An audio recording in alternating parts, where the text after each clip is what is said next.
half-guessed your profession the moment I saw you. Something, that air of brooding, inscrutable melancholy. I felt you must be either a romantic poet or a detective. I've no talent for verse. Mulliner's the name, ratiocination's the game. Luckily for me, I was so grateful. In fact, I could hardly express my true feelings with a mere anchovy sandwich. Nor I, Lady Shipton Bellinger, Lady Millicent. And I must warn you that I now intend to make a formal statement and to put to you certain questions which, of course, you are not obliged to answer. Oh, but Adrian, I want to answer. And the answer is yes, my darling. Yes, I do love you. Why did you take so long to ask? I'd have told you 3 days ago. Millicent, then, as with me, it was love at first sight between 11:15 and 11:25. On or about the 29th out. All my life, Adrian, I've been used to brainless juveniles, eking out their meager eyesight with monocles. Spent forces socially once they fetched you a lemonade and asked if you hunt. To meet a man like you, grave and keen-eyed, speaking fluently of fingerprints, psychology, and the underworld.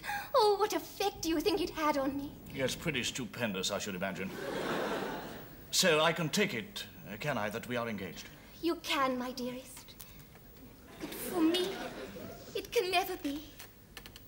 What? It's my father. He forbids it. I anticipated your proposal and spoke to him last night. When I told him I loved you, he said pooh quite a number of times. And added that he'd never heard such dash nonsense in all his puff. And there's another thing. Sir Jasper Alderton, OBE. The financier? Yes. Father wants me to marry him. Isn't it awful? This needs thinking about. Duty calls for the rest of the week, but I'll consult your father on Saturday, my day off. Oh, that will be too late, my darling. Father's taking me away for a weekend visit to Sussex. Oh, can't you confront him today? I'm afraid not, my love. Even now, Mr. Widgery, my superior, is waiting to brief me for this afternoon's assignment. And what a cruel twist of ironic fate that assignment is. A society wedding, Mulliner. That means a close watch on the wedding presents at the reception. The place will be packed with villains. How are they going to get in, sir? By invitation, of course. Pardon? I mean the guests. The flower of English aristocracy. And all so crooked they'll have to bury them with corkscrews. Surely you exaggerate, sir. Exaggerate? Man, do you not know of the widespread moral turpitude rampant among the nobility and landed gentry of this country? Let me tell you, there are dukes, earls... My fiancé's father is the 5th Earl of Brangbolton. You have my sympathy. The fact is, if you jab a pin anywhere in the pages of Debrett, you'll find it piercing the name of somebody with a conscience as tender as a sunburned neck. They're all the same. Dukes, earls, viscounts, baronets. What about OBEs? They want watching.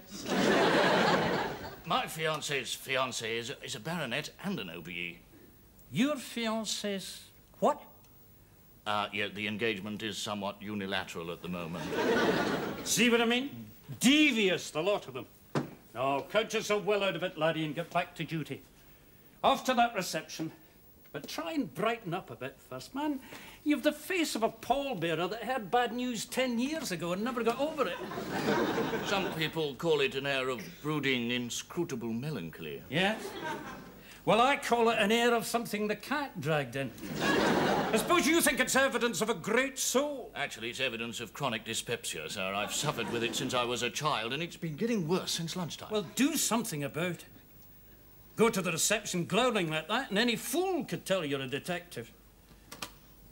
You look like Sherlock Holmes with his fiddle stolen. Yeah, I'll go and see a specialist on the way, sir. Well, if you've a mind for that, there's a good man I know in Devonshire Place. Devonshire Place. Well, I should be able to find Devonshire Place. The man is just across the square there. I found it, sir. Good. Look, there's the address. Go and see him. But don't be late at the reception. They're quick off the mark, the English gentry.